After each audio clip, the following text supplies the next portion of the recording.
Je suis heureuse de vous accueillir aujourd'hui pour cet événement consacré au futur de l'éducation. Parce que l'éducation, c'est non seulement une question de dignité, une question de droits humains, mais c'est aussi l'arme la plus puissante pour changer le monde, pour reprendre les mots fameux de Madiba, de Nelson Mandela. Mais, pour citer quelqu'un d'autre, si nous enseignons aujourd'hui comme nous le faisions hier, nous volons le futur de nos enfants. Ce sont les mots d'un philosophe et pédagogue, John Dewey, qui nous intimait déjà de revoir l'éducation à la lueur des enjeux de notre temps.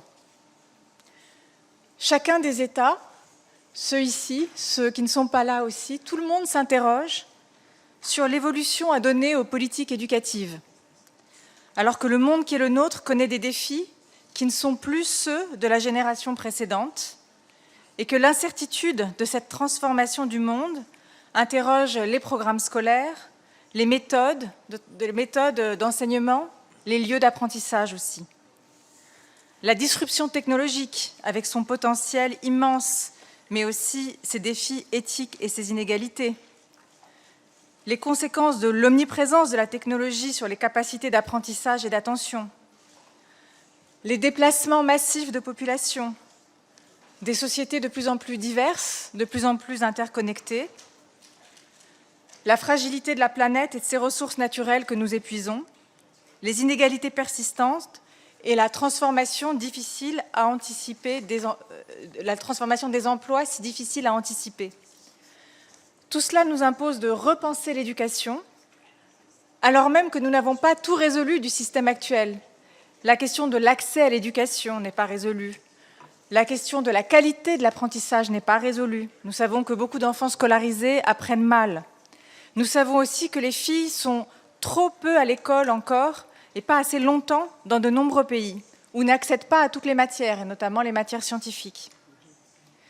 Et parallèlement à toutes ces évolutions, ces disruptions, il y a aussi les progrès des sciences cognitives, qui nous donnent un nouvel angle d'analyse sur les processus d'apprentissage. Dans ce débat qui est fondamental pour l'avenir de nos sociétés, l'UNESCO, chargée de piloter et de coordonner l'agenda éducation 2030 que les Nations Unies se sont donné, souhaite accompagner et soutenir les États membres dans cette époque de changement profond et dans ce qui va conditionner très certainement l'avenir de nos sociétés. Et nous voulons le faire de notre perspective, c'est-à-dire une perspective profondément humaniste qui ne veut pas réduire l'éducation à une question technique, technologique ou économique.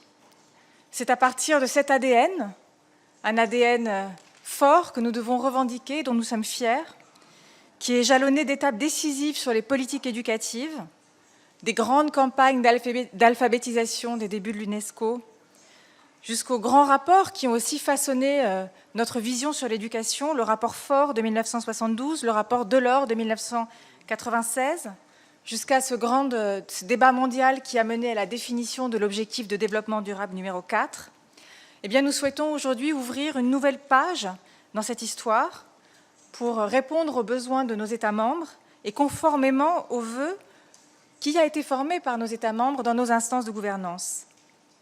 Ce projet, c'est celui d'une conversation mondiale et d'un rapport sur l'avenir de l'éducation qui mobilise les nombreuses et riches façons d'apprendre avec un regard résolument tourné vers l'avenir et qui soit enraciné dans les valeurs des droits humains au service de la dignité de chacun.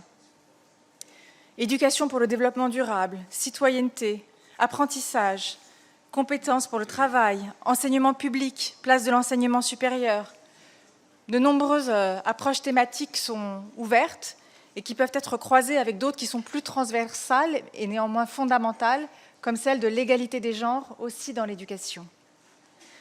Ce rapport, cette conversation pourra s'appuyer sur une plateforme de consultation et de débat d'envergure mondiale pour mobiliser l'intelligence collective et partager les meilleures expériences internationales, tirer les leçons des expérimentations, tirer les leçons de la recherche. Et je crois que ce processus de mobilisation est aussi important finalement que le résultat et les conclusions que nous allons en tirer. Ladies and gentlemen, in addition to this process of consultations, the report can also benefit from UNESCO's expertise normative, intellectual, and operational. I refer to the initiatives that we're undertaking in close collaborations with governments, such as the development of standard-setting norms or training of decision makers in education policy. I refer also to UNESCO's fieldwork, which leads teachers across countries, which trains education, for instance, for climate action, or supports education in emergency and post-conflict situations. We can also count on the support of the UNESCO university chairs, and I'm glad to know that more than 200 of those university chairs have already been mobilized and sent first contribution to start this conversation on the future of education. I would like to thank very particularly Portugal and its president, here present, for having been at the origin of this very idea and having strongly contributed to the organization of this side event. I would like to express my warm thanks to the members of the International Commission who have agreed to carry out this very ambitious task, and some of whom we have the honor of having among us today. And I would like very particularly to thank you, Madam President of Ethiopia, because I'm very happy to announce that you've accepted to serve as the Commission's chair, along with your other very important major responsibilities in a country which is undertaking profound major changes, and which believes that education is at the root of those changes.